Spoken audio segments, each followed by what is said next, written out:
हुजूर सल्लल्लाहु अलैहि वसल्लम के एक सहाबी का वाकया सुना रहा हूं ताकि आपको पता चले जिसके लिए दो जहां बने हैं उस पर ईमान कैसा होना चाहिए। सुभान अल्लाह। बने दो जहां तुम्हारे लिए, तुम्हारे लिए, जिसके लिए बने उसकी शान का अंदाजा करें। हुजूर सल्लल्लाहु अलैहि वसल्लम ने एक शख्स से घोड़ा खरीदा। घोड़ा जिस वक्त खरीदा वो शख्स था और नबी पाक सल्लल्लाहु अलैहि वसल्लम थे, कोई तीसरा नहीं था। सौदा हो गया, सौदा हो गया, तय पाया, दोबारा आना, पैसे ले जाना, घोड़ा दे जाना। वो चला गया। जब दोबारा उसका सामना हुआ हुजूर सल्लल्लाहु अलैहि वसल्लम सहाबा के दरमियान थे। फरमाया ये अपनी कीमत ले लो और घोड़ा दे दो। उसने कहा कौन सा सौदा, कौन सा घोड़ा, क्या बात है?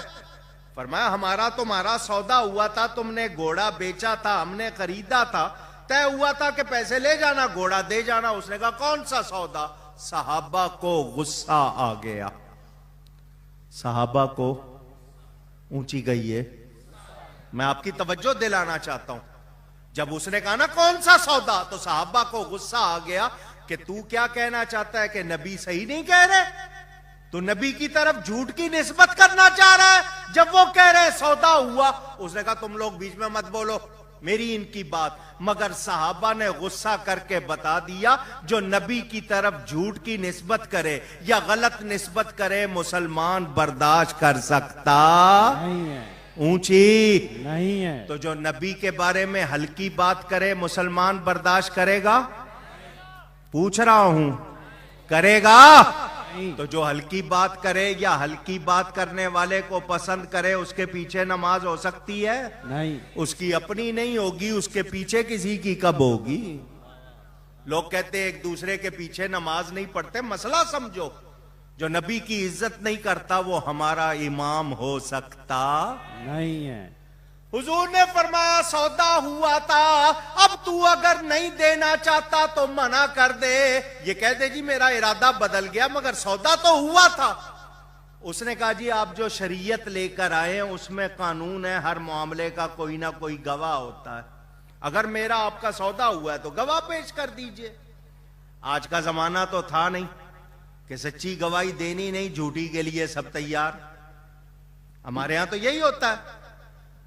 उस वक्त ये तो नहीं था हुजूर कह देते चलो भाई तुम भी गवाही दो, तुम भी गवाही दो, ऐसा तो नहीं। इस्लाम में तो हक बात है।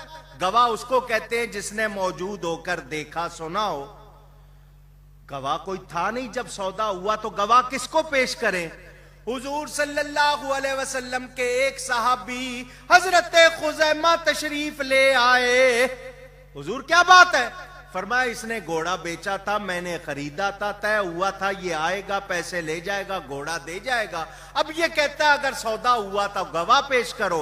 हजरत खुजैमा उसके सामने गए और जाकर कहा मैं खुजैमा गवाही देता हूं तूने घोड़ा बेचा और मेरे नबी ने खरीदा।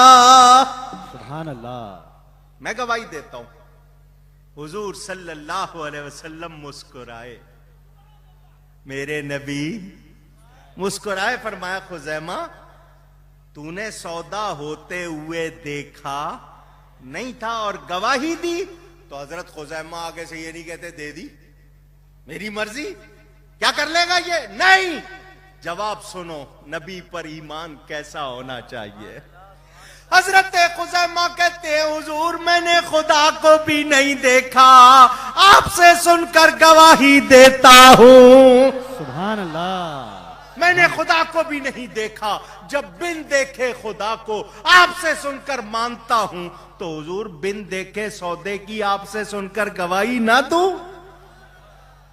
हुजूर सल्लल्लाहु अलैहि वसल्लम ने आगे से यह नहीं फरमाया खुजैमा इतनी अकीदत अच्छी नहीं होती, ऐसी बात नहीं। मेरे नबी ने इनाम दिया, फरमाया मेरे सहाबियों कानून ये है हर मामले के दो गवाह होते हैं, मगर जिस मामले का गवाह ये खुजैमा हो, इस एक की गवाही को दो के बराबर समझना।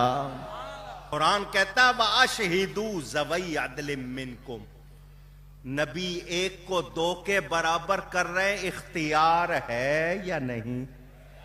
ऊंची। और इस वाक्य का कोई भी इनकार नहीं कर सकता, बड़े दावे से कह रहा हूं, कोई भी इनकार। क्यों? आओ उसकी वजह बता दूं। कुरान करीम हुजूर सल्लल्लाहु अलैहि वसल्लम पर नाजिल हुआ, तरतीब भी हुजूर ने लगवाई अल्लाह के हुक्म के मुताबिक, किसी साहबी ने नहीं लगाई।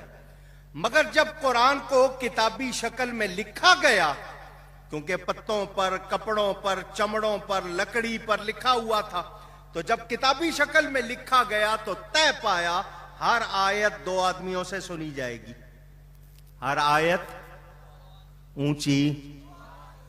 ये जो सूरह तौबा की आखिरी आयत है, लक़द जाअकुम रसूलुम मिन अनफुसिकुम, और इसके बाद ये सिर्फ हजरत खुजैमा सुना रहे थे, कोई और नहीं सुना रहा था।